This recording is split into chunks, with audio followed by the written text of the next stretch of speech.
Interesting to be here, as mentioned, as a placeholder to the corporate statecraft program that both Professor Sagranis and Professor Watson. So not years ago, I was in a classroom, and they were teaching me the tradecraft of public-private partnership. But what is PPP? And let me make sure we got.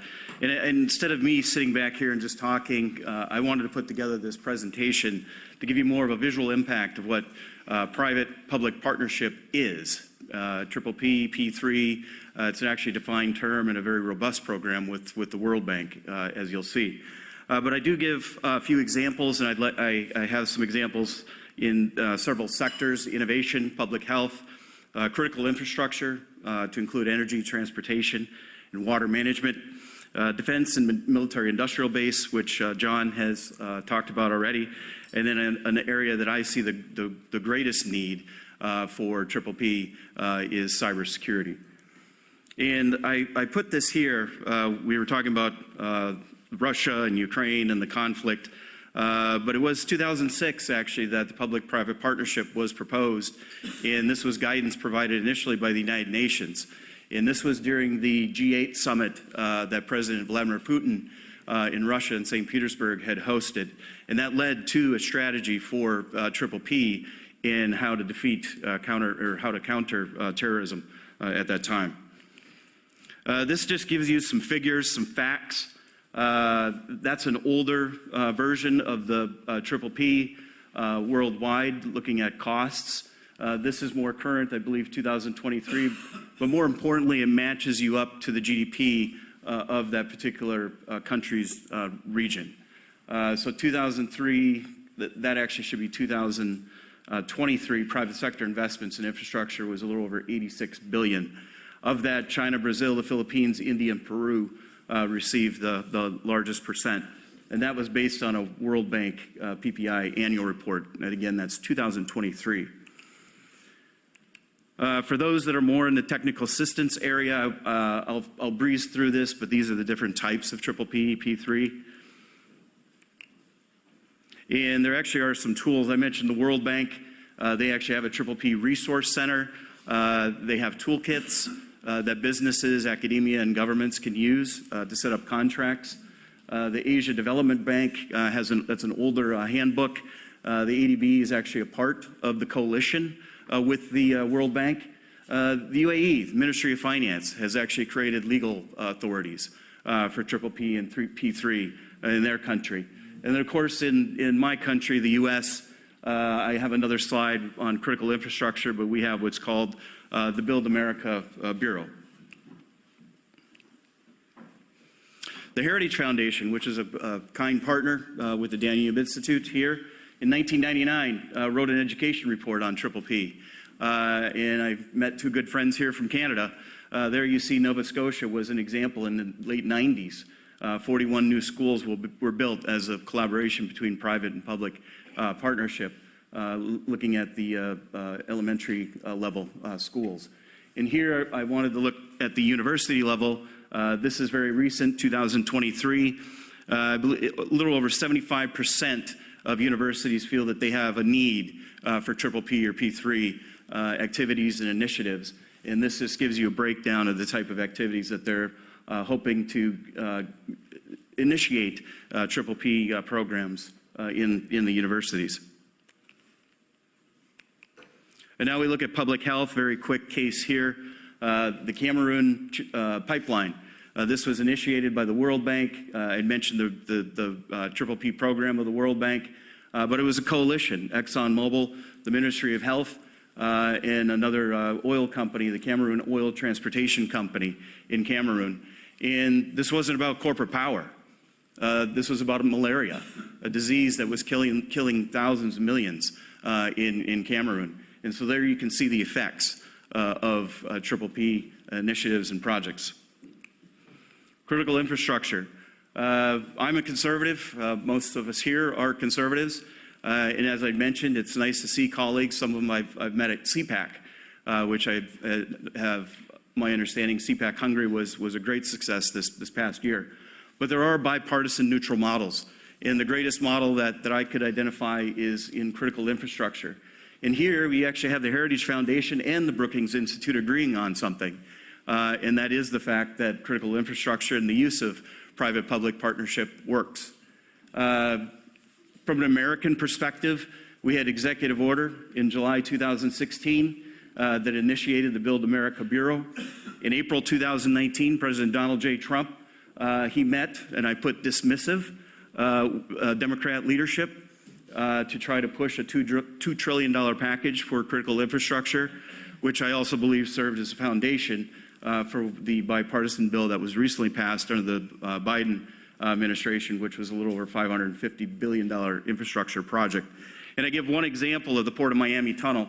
Combined with state funding and Governor Ron DeSantis' state in Florida, that is a prime example of the American Bureau, the Department of Transportation at the federal level, private investment and state level funding. And that's the project that you see there in Miami. Defense and military industrial base, Michelle, you mentioned that I had been here. This was actually courtesy of the Hungarian Defense News. 2022, I was here, but I wasn't here for corporate power. I was here to leverage my expertise, but to share and gain best practices in cybersecurity, specifically for the Cyber Operations Command within the Hungarian Defense Forces. And at that time, I was with a company called Booz Allen Hamilton. John, you had referenced Booz Allen. Not all of it's bad, but I provide a little history here.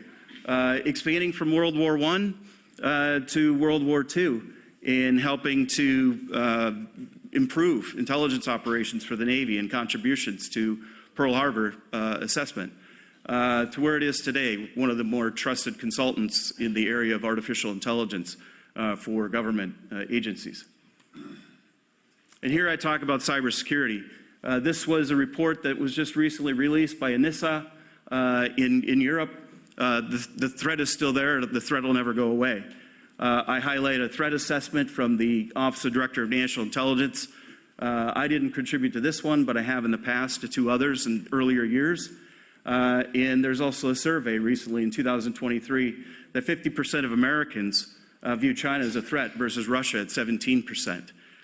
So the threat is not going away, and the government does not have enough capacity, not just in America, not just in the UK, but in Europe, to defeat this type of threat. And then map that against a Gartner report looking at 2025 to 27, there's not enough workforce and there's not enough skill to counter that threat. In my company, you mentioned, used to be your company, Cyber Intelligence Partners, LLC, I'm actually working with security headquarters based in London, but they have security operations centers globally to offer resale services for stocks.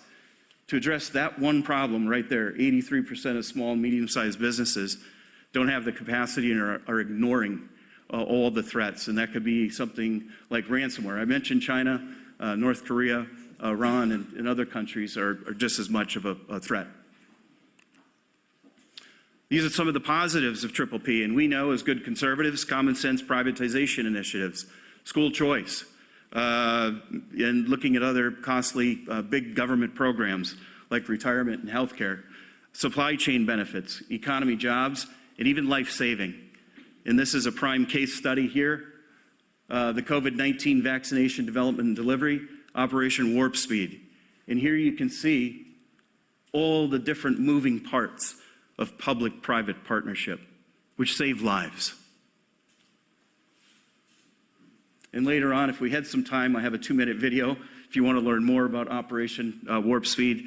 But if you want more credibility, there was a recent Government Accountability Office report that just highlighted all the successes of Operation Warp Speed.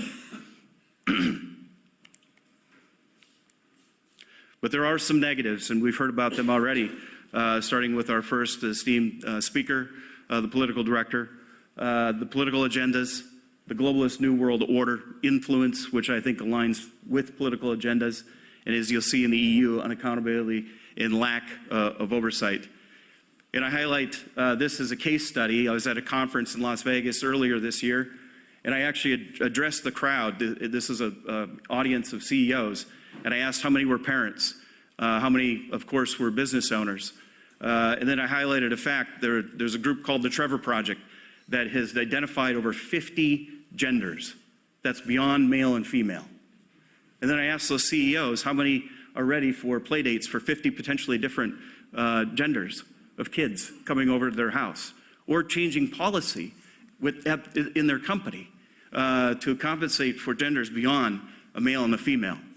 And that is why we need more investment in mental health awareness and programs, not just in my country, in the world. And here I highlight, in images tell much more than words. Starting here, this guy, he's the school board chair in my local area where I live in the US, Fairfax County, Virginia. And you notice him taking an oath on books of gender development, pornography. We actually have a petition to remove him.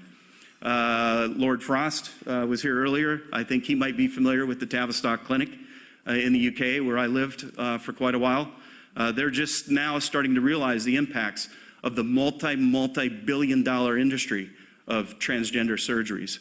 And these are happening below age 18. I purposely put this picture up there. We've seen the images in America on the campuses, but this is in Rome. And that's the effect of migration and not being able to control your borders. And I think we all hopefully enjoyed some of the Olympics, but that opening grand ceremony reminds us of our values: God, family, country, and freedom, and why we need to fight and protect that as good conservatives, good, strong conservatives. And from a corporate perspective, corporate power can be dangerous. The Human Rights Campaign has a corporate equality index, and you have a lot of companies that will make sure that they adhere to and have a high score so they can get more investment and more money. And that is corporate power, especially if it's unchecked.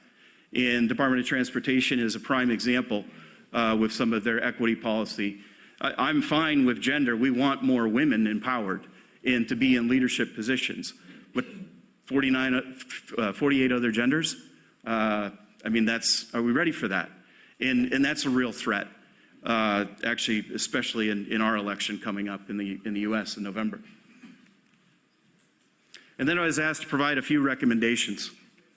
I believe that we should continue bipartisan solutions for critical infrastructure, transportation, energy, and other means of modernization. From an EU perspective, I'm not saying it. That's your report. It says establish better accountability measures for funding and project development milestones, such as EU Commission policy. But this was a report. The EU is involved in PPP and P3 activities and initiatives, but they do have some shortcomings, or you do have some shortcomings. And I also highlight increased PPP, P3 initiatives to support NATO and to help offset country member investments. A lot of countries are broke, and it's because of these liberal New World Order policies. Yes. And again, I highlight that this can help other countries' investments mapped to our U.S. funding, which is a little over 16%.